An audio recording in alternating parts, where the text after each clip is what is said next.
దేవుని పరిశుద్ధ నామముకు మహిమ కలుగును గాక. ఈ క్రీస్తు పరిచర్య అనేటువంటి యూట్యూబ్ మాధ్యమము నుండి వెలువడుతున్న అనుదిన దేవుని వాగ్దానాన్ని వించినటువంటి క్రీస్తు పరిచర్య అనుచరులకును విశ్వాసులకును యావత్ ప్రపంచానికి నీ దినపు నా శుభాభివందనాలు తెలియజేస్తుంటున్నాను. ప్రియ దేవుని బిడ్డలారా, మీరందరూ సురక్షితముగాను ఆరోగ్యముగాను సౌఖ్యముగాను ఉన్నారని నేను భావిస్తున్నాను. మీరు అందించేటువంటి ప్రార్థన విన్నపాల నిమిత్తమై మేము ప్రార్థిస్తున్నాం. దేవుడు ఖచ్చితంగా మీ జీవితాలన్నింటిలో మంచి స్థాయిని మీకు అనుగ్రహించి, మంచి ఆయుర ఆరోగ్యాలను అనుగ్రహించి, మిమ్మల్ని ఉన్నత స్థితిలో నిలిపి నడిపించి భద్రపరిచి కాపాడును గాక. మరి ప్రియ దేవుని జనాంగమా, నేటి వాక్య ధ్యానాంశాన్ని గనక మనం చూసినట్లయితే, మనలో చాలామందికి కలుగుతున్నటువంటి ప్రశ్న, ఇటీవల కాలాల్లో మనం ఎక్కువగా చూస్తున్నటువంటి పరిస్థితులను బట్టి, మన జీవితంలో ఎదురవుతున్నటువంటి శ్రమలను బట్టి మనకు కలుగుతున్నటువంటి ప్రశ్న ఏంటి అనంటే, దేవుని ఎదుట, దేవుని మీద సంపూర్ణముగా విశ్వాసము కలిగి జీవించడం ఎలా? దేవుణ్ణి సంపూర్ణముగా నమ్మడం ఎలా? దేవుని సంపూర్ణముగా గుడ్డితనముగా నమ్మి ముందుకు అడుగు వేయడం ఎలా అనేటువంటి స్థితిలో ప్రతి క్రైస్తవుడు ఈ దినాన ఆలోచన కలిగి ఉన్నాడు. దాని విషయమై వాక్య రూపకంగా కొన్ని విషయాలను మనం ధ్యానించుకోవడానికి ప్రయత్నం చేద్దాం. మరి ప్రియ దేవుని బిడ్డలారా, నేటి వాక్యములో కూడా మనం గమనించినట్లయితే, దేవుణ్ణి సంపూర్ణముగా ఎలా నమ్మాలి? దేవుడు అంటే దేవుని మీద సంపూర్ణమైనటువంటి విశ్వాసం కలిగి ఎలా జీవించాలి? ఈ రకమైనటువంటి ప్రశ్న ప్రతి ఒక్కరిలో కూడా మెదులుతూ ఉంది. ఈ జ్ఞాన దైనందిన క్రైస్తవ జీవితంలో ముందు కొనసాగిపోతున్నటువంటి ప్రతి మనిషి కూడా కలుగుతున్నటువంటి శ్రమలను బట్టి, కలుగుతున్నటువంటి ఇబ్బందులను బట్టి ఎక్కడో ఒక దగ్గర నలిగిపోతూ ఉంటారు నాన్న. ఏదో ఒక సందర్భాల్లో మనిషి జీవితంలో శ్రమలు ఎదురవుతాయి, బాధలు ఎదురవుతాయి, కష్టాలు ఎదురవుతాయి, ఇరుకులు ఎదురవుతాయి, ఇబ్బందులు ఎదురవుతాయి. కానీ వీటన్నిటిలో కూడా నిన్ను తప్పించడానికి దేవుడున్నాడు అనేటువంటి విశ్వాసములోకి ప్రతి క్రైస్తవులు సంపూర్ణంగా వెళ్ళడం లేదు. అందుకనే దావీదు రాసిన కీర్తనల గ్రంథంలో 37వ కీర్తన 5వ చరణంలో ఈ రకంగా లిఖింపబడి ఉంది: నీ మార్గమును యెహోవాకు అప్పగింపుము, నీవు ఆయనను నమ్ముకొనుము, ఆయన నీ కార్యము నెరవేర్చును. ప్రియ దేవుని బిడ్డలారా, మన మార్గం ఏదైతే ఉందో, మనం నడుస్తున్న మార్గం ఏదైతే ఉందో, అందులో తెలియని పొంచి ఉన్నటువంటి అపవాది, దురాత్మ, చీకటి, అంధకార సమూహ శక్తులు చాలా పనిచేస్తుంటాయి. ఇది అనేక సందర్భాల్లో నేను మీకు చెప్పాను. మన పక్కనున్న వాళ్ళను కూడా మనం అంత గుడ్డిగా నమ్మలేని స్థితిలో ఉన్నటువంటి రోజులు ఇవన్నీ. కాబట్టి మనం గ్రహించవలసిన స్థితి ఏంటి అంటే, మన మార్గము గుండా వెళ్తున్నప్పుడు మనం ఏ ప్రయాణం అయితే చేస్తున్నామో ఆ ప్రయాణము మన సొంత శక్తి ద్వారా జరుగుతున్నను సరే, ఆ మార్గములో పొంచి ఉన్నటువంటి దురాత్మల్ని మనము గుర్తుపట్టలేం. వాటి క్రియలని మనము ముందుగానే అరికట్టలేం. కానీ అవన్నీ చేయగలిగినటువంటి శక్తి దేవునికి మాత్రమే ఉంది. కాబట్టి మనము ఆయన రెక్కల నీడను ఆశ్రయించినట్లయితే, ఆయన సహవాసముతో మనము అడుగు వేయగలిగితే, ఆ పొంచి ఉన్నటువంటి అపవాది శక్తులు ఏవైతే ఉన్నాయో ఆ ప్రాంతం నుండి విడిచిపెట్టిపోవడానికి, లేదా వాటి క్రియలన్నీ లయమైపోవడానికి దేవుడు సహాయం చేస్తాడు. చూడండి, నమ్మిక అనే మాట విశ్వాసానికి ఊపిరి లాంటిది. ప్రియ సహోదరి సహోదరులారా, ఇది పాత నిబంధనలో కనిపించేటువంటి మాట. విశ్వాసం బాల్య దశలో ఉన్నప్పుడు నమ్మిక అనే మాట మనం వాడతాం. విశ్వాసం అనే మాట అది మనసుకు సంబంధించినదైతే, నమ్మిక అనేది హృదయానికి సంబంధించింది. హృదయ భాష అని అంటారు. విశ్వాసం అంటే ఒక విషయం గురించి నిర్ధారణ ఏర్పడి అది జరుగుతుందని భావించడం మాత్రమే. ఖచ్చితంగా ఇది నా జీవితంలో నెరవేరుతుందని రూఢిగా నమ్మడం మాత్రమే. చూడండి, నమ్మికకు ఇంతకంటే ఎక్కువగా అర్థమే ఉంటుంది ప్రియ దేవుని బిడ్డలారా. దానికి దృష్టి ఉంది, అనుభూతులు ఉన్నాయి. ఇది ఒక మనిషి మీద సంపూర్ణంగా ఆధారపడుతుంది. ఇది ఉత్తమమైన ప్రేమ నిండిన హృదయం ఉంటేనే సాధ్యం. అంటే ఈ నమ్మికను చూడడం ఎలా అనంటే, దేవుని మీద అపారమైనటువంటి ప్రేమ కలిగి ఉండాలి, దేవుని వెతకగలిగేటువంటి మనస్సు ఉండాలి, దేవునిని గ్రహించగలిగేటువంటి, దేవుని మాట వినగలిగి దానికి లోబడగలిగేటువంటి స్వభావం కలిగి ఉన్నట్లయితే ఖచ్చితంగా జీవితంలో విశ్వాసం అనేది పెంపొందింపబడుతుంది. కాబట్టి ఆ దేవుని మీద ఎలాంటి నమ్మకం మనం ఉంచినట్లయితే,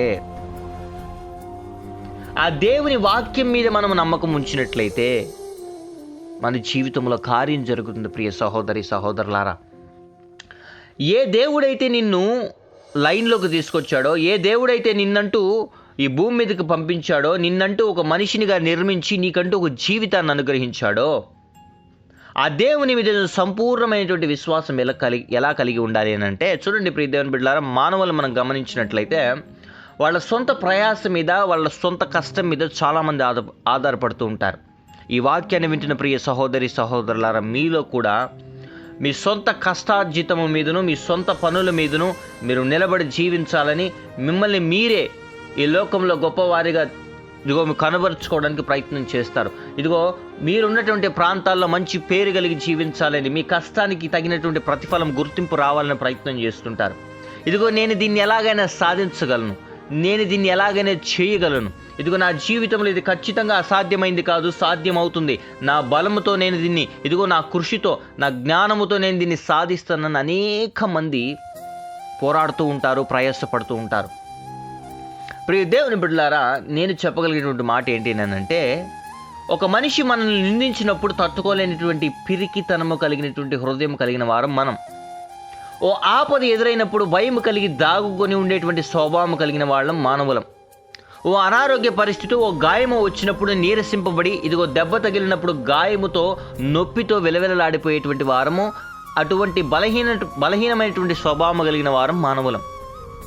కానీ మన సొంత కాళ్ళ మీద నిలబడడానికి మన మీద మనం ఎంతగైతే విశ్వాసం, అంటే మన మీద మనం ఎంతగా అయితే కాన్సన్ట్రేట్ చేస్తామో, ఎలాగైతే మనల్ని మనం గుడ్డిగా నమ్ముతామో, మన విల్ పవర్ని ఎలాగైతే మనము ఆశ్రయించి ఇది ఉంది, ఇది జరుగుతుందని విశ్వాసము కలిగి, మన మీద మనము ధైర్యము కలిగి, మన మీద మనము నమ్మకము కలిగి ముందు కొనసాగిపోతామో, నిన్నంటూ భూమి మీదకి తీసుకొచ్చి నీకంటూ ఆయువును, ఆయుష్ను అనుగ్రహించి ముందుకు నడిపిస్తున్న దేవుణ్ణి నమ్మడానికి మాత్రం నీ మనసు ఎందుకు సందేహపడుతుంది? ప్రియ సహోదరి సహోదరుడా, నీ మనసు ఎందుకు కేంద్రీకరించడం లేదు దేవుని మీద? దేనికి దేవుని స్వరాన్ని వినడానికి నువ్వు ప్రయత్నం చేయట్లేదు? ఆ దినాన అబ్రహాము విశ్వాసులకు తండ్రిగా మార్చబడ్డాడు అని అంటే, ఒకసారి దేవుని స్వరాన్ని విన్న తర్వాత, ఏ దేవుడైతే తన సొంత జనము దగ్గర నుండి, స్వదేశం నుండి వేరుపరిచాడో, ఏ దేవుడైతే నీకు కుమారుడిని అనుగ్రహిస్తాడని వాగ్దానం చేశాడో, ఏ దేవుడైతే నిన్ను ఇసుక రేణువుల వలె, ఆకాశ నక్షత్రముల వలె విస్తరింపజేస్తాను నిన్ను, నీ సంతానాన్ని మాట ఇచ్చాడో, ఆ దేవుని స్వరాన్ని విన్నాడు, లోబడగలిగాడు. ఈ దినాన నువ్వు ఇంట్లో నుంచి బయటికి అడుగు పెట్టనవసరం లేదు. నీ టెక్నాలజీని ఉపయోగించుకొని దేవుడే నీ ఇంట్లోకి వస్తున్నాడు, నీ దగ్గరికి వస్తున్నాడు. కానీ నీవు దేవుని స్వరాన్ని వినగలిగేటువంటి స్థితిలో ఉన్నావా? నా ప్రశ్న. దేవుని మీద సంపూర్ణంగా ఆధారపడగలిగేటువంటి స్థితిలో నీవు ఉన్నావా? ఇది లేనప్పుడు నీలో విశ్వాసము పెంపొందింపబడదు. ప్రియ దేవుని బిడ్డలారా, ఆ కాలంలో ఎప్పుడు టెక్నాలజీలు లేనప్పుడే, మనుషులు పోయి చెప్పలేని స్థితిలో ఉన్నప్పుడే దేవుని స్వరాన్ని విన్నటువంటి అబ్రహాము విశ్వసించగలిగాడు, నమ్మిక ఉంచగలిగాడు, నాతో మాట్లాడింది మనిషి కాదని గుర్తెరగగలిగాడు, నన్ను ధైర్యపరిచింది మనిషి కాదని గుర్తెరగగలిగాడు. మాట తప్పనివాడు, మాట ఇచ్చి నెరవేర్చేవాడు ఆయన దేవుడని గుర్తెరగగలిగాడు అబ్రహాము. ఈ దినాన నీవు ప్రేమిస్తున్నటువంటి దైవదాసుల దగ్గర నుండి దేవుడితో మాట్లాడుతున్నాడు. అదే రకంగా నిన్ను అనేక సందర్భాల్లో దేవుడు ప్రేరేపిస్తూ వస్తున్నాడు కూడా, మంచి కార్యాల నిమిత్తమై, దేవుని కార్యాల నిమిత్తమై. కానీ నీవు శ్రద్ధ కలిగి ఉన్నావా? ఈ వాక్యాన్ని వింటున్న ప్రియ సహోదరి సహోదరులారా, మీ జీవితంలో ఏ పరిస్థితులు మిమ్మల్ని వెంటాడుతున్నాయో నాకైతే తెలియదు. కానీ మీరు కనుక ఈ దినాన దేవుని వాక్యాన్ని వింటున్న ప్రతి ఒక్కరూ కూడా సంపూర్ణంగా దేవుని మీద ఆధారపడగలిగితే మీ జీవితంలో గొప్ప కార్యం జరుగుతుంది. తద్వారా దేవుడు మీ జీవితంలో ఆశ్చర్య కార్యాలను జరిగించి మిమ్మల్ని ఉన్నత స్థితిలో నిలబెట్టడానికి మీ నమ్మిక ఏదైతే ఉందో, మీ మీద మీరు పెట్టుకున్నటువంటి నమ్మిక ఏదైతే ఉందో, అందుట్లో కొంత భాగమైనను దేవుని మీద నమ్మకం ఉంచడానికి నువ్వు ప్రయత్నం చేసినట్లయితే, సంపూర్ణంగా నమ్మమంటే కొంతమందికి భయం కలుగుతుంది. కానీ నేను ఒక మాట చెప్పమంటారా? మనుషుల్లాగా మనల్ని వేధించేవాడు కాదు మన దేవుడు. మనుషుల్లాగా మనల్ని గాయపరిచేవాడు కాదు మన దేవుడు. మనుషుల్లాగా మనల్ని నిందలకు, అవమానాలకు అప్పచెప్పేవాడు కాదు మన దేవుడు. మనుషుల్లాగా అపోహలు సృష్టించి మన మీద నిందలు వేసేటువంటి వాడు కాదు మన దేవుడు. మన దేవుడు దయ కలిగినటువంటి దేవుడు, కరుణ కలిగినటువంటి దేవుడు. మనుషులు నిన్ను విడిచిపెట్టినను, మనుషులు నిన్ను తృణీకరించినను, మనుషులు నిన్ను వెలివేసినను సరే, నిన్ను అపార్థం చేసుకున్నను సరే, కానీ నీ పక్షాన ఉన్నటువంటి దేవుడు గొప్పవాడు. ఒకటి గుర్తుపెట్టుకో ప్రియ సహోదరి సహోదరులారా, నిన్నెవరో ఏదో అనేశారని నువ్వు బాధపడాల్సిన అవసరం లేదు. నీ జోలికి వచ్చిన వాళ్ళతో కూడా దేవుడే వ్యాజ్యమాడతాడు. నీ మీద తప్పు లేనప్పుడు, నీవు చేయని నిందకు అవమానం ఎదుర్కొంటున్నప్పుడు దేవుడు చూస్తూ ఊరుకునేవాడు కాదు. ఒకవేళ నీ పొరపాటు ఏదో జరిగింది, అవతల వ్యక్తుల దగ్గర ఏదో నువ్వు పొరబడ్డావు, దానికి క్షమాపణ నీవు అడిగినా సరే అవతల వాడు క్షమించేటువంటి స్వభావం కలిగిన వాళ్ళు కాదో తర్వాత సంగతి. కానీ ఒకటి గుర్తుపెట్టుకో, నిన్ననేటువంటి వాడిని ఉనికిలోకి తీసుకొచ్చిన దేవునికి నువ్వెక్కడ తడబడతావో, ఎక్కడ నిలబడగలవో దేవుడికి బాగా తెలుసు. కాబట్టి నువ్వు గ్రహించవలసిన స్థితి ఏంటి అంటే, మనుషుల స్వరం కాదు నువ్వు వినాల్సిందే. నిన్ను సంపూర్ణంగా అర్థం చేసుకుని ఆయన ఉన్నాడు. నేను అందరూ అర్థం చేసుకుంటారని అనుకోవద్దు, అదొక అపోహ. నిన్ను అందరూ అర్థం చేసుకుంటారు, నిన్ను అందరూ ప్రేమిస్తారు, నీకు అందరూ సహాయపడతారు, లేదా నిన్నందరూ ముందు పెడతారు తీసుకొచ్చి అనుకోవడం, అది నీ అపోహ. అది నీ మైండ్లో ఉంచి తొలగించ. ఫస్ట్ నిన్ను ఎవరు పూర్తిగా నమ్మరు. నిన్ను నమ్మినటువంటి వాళ్ళు ఎవరైనా ఉన్నారు అని అంటే అది కేవలం నీ దేవుడు మాత్రమే. కానీ మనం మాత్రం ఆయన నమ్మడానికి ముందుకు రాం, ఆయన ఎందుకు విశ్వాసం ఉంచడానికి అసలు ముందుకు రాం. మనకు భయం, ఎక్కడ లేని దడ, బీపీ, షుగర్లు వచ్చేస్తాయి దేవుడిని నమ్మమంటే. అయినా పర్లేదు, ఒకసారి ప్రయత్నం చేయి. దేవుని మీద ఆనుకోవడానికి ప్రయత్నం చేయి. దేవుని యందు సంపూర్ణమైనటువంటి విశ్వాసం కలిగి ముందు కొనసాగిపోవడానికి ప్రయత్నం చేయి. ఖచ్చితంగా దేవుడు నీ జీవితాన్ని కూడా మారుస్తాడు. నీ శత్రువులు ఎదుటిని నీ తల పైకెత్తుతాడు. కాబట్టి ఈ వాక్యాన్ని వింటున్న ప్రియ సహోదరి సహోదరు, ఏ స్థితిలో నువ్వు నలిగిపోయి ఈ దినాన ఈ వాక్యాన్ని వింటున్నావో నాకైతే తెలియదు. కానీ లేదా దేవుని సంపూర్ణంగా నమ్మలేనటువంటి స్థితిలో, భయభ్రాంతులకు గురైనటువంటి స్థితిలో కనుక నువ్వు ఉన్నట్లయితే నీకు ఒక శుభవార్త. నిన్ను దేవుడు ప్రేమిస్తున్నాడు. దేవుడు ఇంకా నీకు ఒక అవకాశాన్ని అనుగ్రహించాలని ప్రయత్నం చేస్తున్నాడు. ఈ సంవత్సర అంతంలో ఉన్నాం మనం. ఇంకొద్ది రోజుల్లో 2024 ముగియబోతుంది, 2024 ముగియబోతుంది. ప్రియ సహోదరి సహోదరుడు, ఇంకా నువ్వు పాతకాలపు వ్యసనాల వల్ల, పాతకాలపు అలవాట్ల వల్ల, పాతకాలపు ఆలోచనల వల్ల నువ్వు ఇబ్బంది పడుతున్నట్లయితే, లేదా అవే నిన్ను వెంటాడుతున్నట్లయితే, లేదా వాటిలోనే ఉండిపోయి కాలం గడిపేద్దామని నువ్వు ప్రయత్నం చేస్తున్నట్లయితే, దేవుడు నిన్ను ఒక కొత్త ప్రదేశంలోకి అడుగు పెట్టాలని, కొత్త బ్లెస్సింగ్స్లోకి తీసుకువెళ్ళాలని ప్రయత్నం చేస్తున్నప్పుడు, నీవు కదలి రానప్పుడు దేవుడు కూడా ఏం చేయలేడు. నువ్వు సంపూర్ణంగా దేవుని మీద ఆధారపడినప్పుడు దేవుడు కూడా ఏం చేయలేడు. కాబట్టి నేను మీతో చెప్పగలిగిన మాట ఏదైనా ఉంది అంటే, మీరందరూ కూడా దేవుని మీద ఆధారపడడానికి ప్రయత్నం చేయండి. ఎలా ఆధారపడాలో కూడా నేను చెప్పాను. వాక్యాన్ని విన్నప్పుడు దాన్ని గ్రహించగలిగేటువంటి స్థితిలో మనం ఉన్నట్లయితే ఖచ్చితంగా దేవుడు మన జీవితాల్లో కార్యం చేసి మనలందరినీ భద్రపరిచి, స్థిరపరిచి, నడిపించి కాపాడునుగాక. ఆమెన్. ప్రార్థన. పరిశుద్ధుడా, ప్రేమ కలిగిన నాయన, జీవము కలిగిన తండ్రి, నీ ఘనమైన శ్రేష్టమైన నామానికి స్తుతులు, స్తోత్రాలు, వందనాలు. ఎంతమంది బిడ్డలైతే ఈ అనుదిన దేవుని వాగ్దానాన్ని క్రీస్తు పరిచర్య అనేటువంటి యూట్యూబ్ మాధ్యమం ద్వారా వింటున్నారో బిడ్డలందరినీ ఆశీర్వదించమని ప్రార్థిస్తున్నాం ప్రభు. బిడ్డలందరికీ కావాల్సినటువంటి ప్రభానైనా ఆ విశ్వాసానికి సంబంధించినటువంటి హృదయాన్ని ప్రవణ బిడ్డలకు అనుగ్రహించమని ప్రార్థిస్తున్నాం. ఇంకను సంపూర్ణంగా నేను నమ్మగలిగేటువంటి మనసును బిడ్డలకు అనుగ్రహించండి. ఈ దినాన బిడ్డలు ఏ ప్రయత్నంలోనూ అయా నీ సహాయ సహకారాలను అనుగ్రహించమని ప్రార్థిస్తున్నాం. ఉద్యోగాలు ఏమిలో ఉన్నటువంటి బిడ్డలకి మంచి ఉద్యోగాలను అనుగ్రహించండి. ఒకవేళ ఇంటర్వ్యూస్ అటెండ్ అవుతున్నట్లయితే ఘన విజయాన్ని అనుగ్రహించమని ప్రార్థిస్తున్నాం. వివాహ సంబంధాలు చూస్తున్నటువంటి బిడ్డలందరికీ మంచి సంబంధాలు వచ్చి ఘనంగా వివాహాలు జరుగునుగాక. అనారోగ్య పరిస్థితుల్లో బాధపడుతున్న ప్రతి కుటుంబంలో ప్రతి వ్యక్తికి సంపూర్ణమైన ఆయుర ఆరోగ్యాన్ని, బలాన్ని, శక్తిని అనుగ్రహించండి. కుటుంబంలో నెమ్మదిని అనుగ్రహించండి. ఆయా జీవితంలో సమాధానం అనుగ్రహించమని ప్రార్థిస్తున్నాం. విడిపోయిన భార్యాభర్తలుంటే తిరిగి కలుసుకునేటువంటి స్థితిలోకి బిడ్డలు వచ్చుదురుగాక. ప్రతి ప్రవణన బిడ్డల జీవితాల్లో నీ సంతోషాన్ని అనుగ్రహించమని ప్రార్థిస్తున్నాం. ఆయా నీ కృపను చూపించమని ప్రార్థిస్తున్నాం.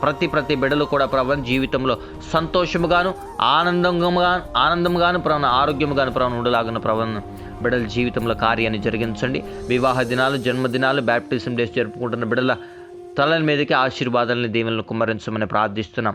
మరి అదే రకంగా లీగల్ మ్యాటర్స్లో బాధపడుతున్నటువంటి బిడ్డలు, అన్యాయపు తీర్పును అనుభవిస్తున్నటువంటి బిడ్డలు, ఎంతమంది అయితే బిడ్డలు ప్రభావైన ఈ దినాన ప్రభావైన న్యాయస్థానం మెట్లు ఎక్కాలో, ఎంతమంది అయితే బిడ్డలు ప్రభావైన ఇదిగో ఆ హీరింగ్స్కి అటెండ్ అవుతున్నారో ప్రభావైన అన్యాయంగా వాళ్ళ మీద పడినటువంటి కేసులన్నీ కొట్టివేయబడును గాక, బిడ్డలకి విడుదల కలుగును గాక, ఆ బిడ్డల జీవితంలో కార్యము జరిగించమని ప్రార్థిస్తున్నాం ప్రభా.